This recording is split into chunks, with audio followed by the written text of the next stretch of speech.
Alright, ladies and gentlemen, I imagine you've already guessed what day it is, but if not, it's the day we start hooking the gasifier to the Geo Metro. We've already had a couple of setbacks this morning. The battery was dead in the Metro. I'm not sure why. The thing's only 15 years old. It shouldn't have given up that easily. I was teaching one of my nephews how to drive a standard transmission, and I'm not sure I made sure that the ignition was shut off, so this might be my fault. But we're running now. We're good to go. See what I mean? Brand new from Walmart. I had to jump start it with my trusty 1990 Ford F-150 Lariat that I call Sandy because of the color that it's painted. It is looking happily deranged, if you guys remember Pete and Pete. And my beautiful wife, of course, is along to help drive one of these two vehicles back. Yeah. I guess I have another problem. One of my new 13s has failed at only 30 years old. I'm gonna have to go get a compressor.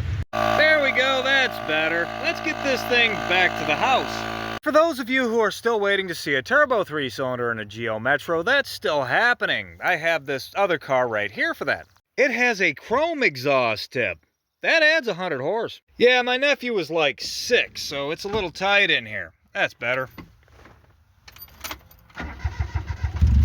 Yeah, that battery just needed a charge. We're good now. Now that we're here, I'm going to want to see the engine run on wood smoke before I attach anything to the vehicle. So I'm going to set the gasifier up over here and run a single smoke line into the engine from there. Because none of this is exactly plug and play, and if I need to fix or change something, that'll be easier if it's outside of the vehicle. Now the way I want this to work is I want the gas pedal to introduce air, and I want to be able to control fuel flow from inside of the vehicle. Fuel flow won't take as many adjustments, and air is how we accelerate. That's why it has to be that way. So what I want to do is I want to get the smoke to come into the engine underneath of the butterfly in the throttle body. So I'll probably unbolt this and make an adapter plate that lets my smoke line plug into it with the throttle body on top of it.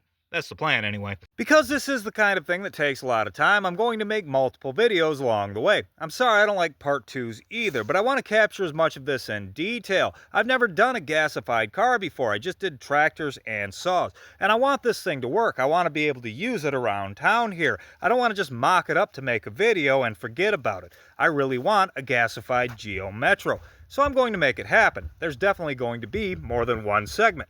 Sorry.